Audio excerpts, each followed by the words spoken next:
Do spoločnosti Heineken Melt sme sa rozhodli nainštalovať zariadenie Orsimat z viacerých dôvodov.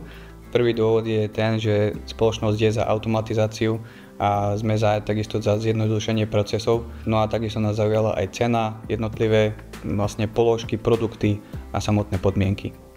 Po nastavení Orsimatu v našej spoločnosti sa veľa vecí zmenilo. Poprvé sme odbremenili našu kolegyňu od jednotlivých úkonov. Ona musela rozdávať OPP zamestnancov, musela evidovať, vypisovať jednotlivé karty OPP, kde sa museli tí zamestnanci podpisovať. Teraz to už nemusíme robiť, pretože Orsimat to všetko nahrádza. V našej spoločnosti pracujeme na 4 smeny, to znamená, že sa pracuje aj cez víkendy, poobedné, nočné, sviatky. To bolo aj základom toho, že sme sa rozhodli využiť Orsimat, pretože jednou z veľkých výhod je dostupnosť, prístup k tomuto Orsimatu a všetci kolegovia, zamestnanci vedia, že hocikedy počas dňa môžu k nemu prísť, vybrať si to, čo potrebujú a pracovať ďalej. Musím povedať, že zo začiatku mali obavy z využívania, že to je zložitý prístroj, ale trvalo to asi možno 2-3 dní, kým prišli na to, že je to ovládanie úplne jednoduché.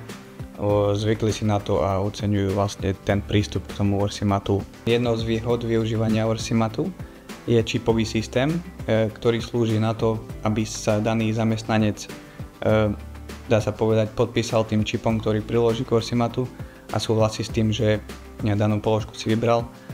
To znamená, že tento systém nahrádza úplne administratívu a odbremeňuje všetkých našich zamestnancov, ktorí spracovali s týmto systémom a zjednodušuje nám to celý proces.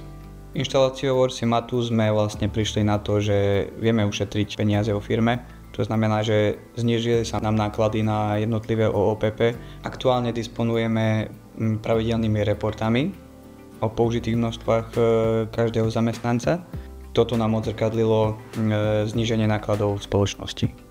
Doteraz sme žiadne reporty nemali sme žiadny výstup. To, čo dala kolegyňa do ruky ľuďom, tak bolo to vo veľkých množstvách. No a keď sa to na mesačnej báze spočítalo, tak to mohlo byť aj o 30% viac ako v súčasnosti. Aktuálne nemáme, ale ako viem, že je tam možnosť, ale tým, že už sme sa po nejakých mesiacoch dostali k tomu, že sme to stabilizovali na tie množstva, lebo do začiatku to bolo fakt také, že ľudia si brali koľko chceli z toho automatu. Asi po 3-4 mesiacoch sa to tak ustabilizovalo, že tie množstva sú pravidelné a nikto tam nevyniká s veľkým počtom odberov tých položiek. Odkedy využívame zariadenie Orsimat, máme prehľad o všetkých položkách a nestalo sa, že by nám niektorá z položiek v Orsimate chýbala. Mne aj kolegyni, ktorá sa zaoberala poskytovaním OPP zamestnancov, odpadla úplne celá agenda tým, že jednotlivé položky si vyberajú zamestnanci sami, no a Orsimat je pravidelne doplňaný zamestnancami spoločnosti WIRT, takže ja to považujem ako za úplný full service.